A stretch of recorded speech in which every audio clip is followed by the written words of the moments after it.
What's up, guys? Today we are talking about something pretty sick. We're talking about bench.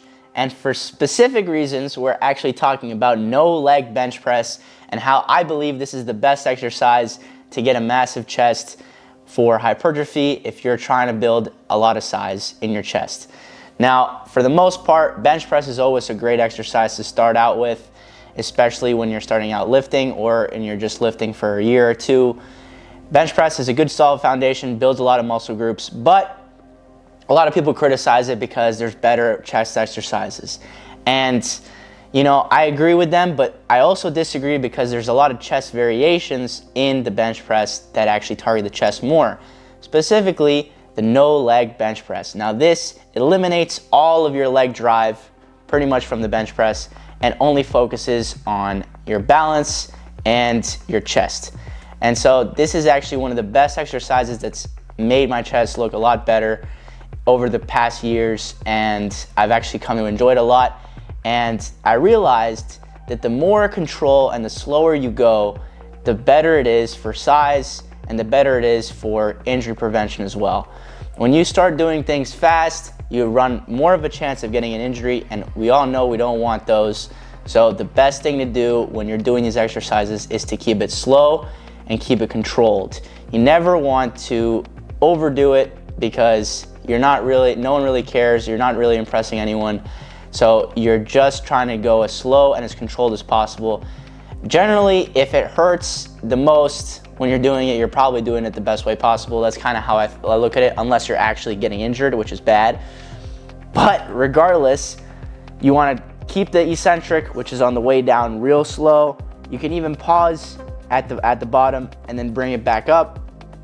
Like I said, really slow and controlled, keeping the movement nice and fluid. Having your legs up, you can even keep them like a pencil. You can keep them curled, or you can just keep them on the bench, and either or is all fine, honestly, as long as you're just eliminating the leg drive.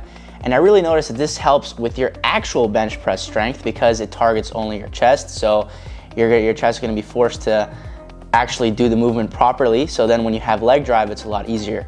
So it's actually a plus if you're a power lifter and you want to increase your strength as well. You can incorporate this movement and it's going to help you. So it's really a win-win, guys. You should definitely try it out. A lot of people don't do it, I think, because they think it looks weird. I see this is the crazy thing. In my whole entire life of lifting, this is the only exercise I've seen really big guys consistently do in their bench. And I've seen it since I started working out all the way till when I go to normal gyms and I see like really strong guys doing it. They're all doing this exercise, man.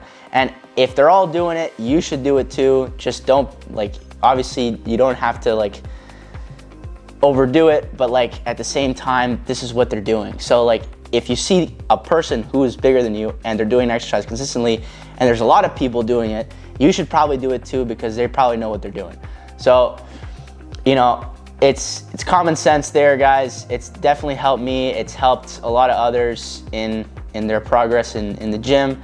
And for sure, it's a really good isolation movement because you're taking out your legs and you're just forcing your arms and your chest to work as much as they can, removing all momentum as possible. Like I said, the less momentum you use, guys, the harder it's gonna be, but the better it is gonna be for your chest and the better you're gonna feel because you're not gonna feel like you're unstable. So it's also gonna strengthen your back. This is also a very good movement, you know, in the future. So when you wanna overload the weight, you're not super scared because, you know, your back can handle it nice and controlled. So it's really just a really good exercise overall. And I've been using it quite a while now and it's really helped, like I said, in the size department. In terms of strength, it's helped a little bit as well, but there's definitely better exercises for strength. In fact, I might go over them as well in the next video because I think they're pretty important. Regardless, this is a cool exercise that you guys should definitely try out. And generally what I tend to do with this exercise is I tend to warm up, hit my top set, go down, and then hit this like a no leg bench for around like 3 sets or 2 sets till failure. Or if I'm trying to go for like a little more strength, I do like 4 sets of 4 of it. Or if I'm trying to do, you know, like more bodybuilding, like I said, 2 sets of failure is great. Always have someone behind you when you do it. And it's also gonna strengthen your abs, your core. Guys, this is super important because balance is very important in injury prevention and in anything.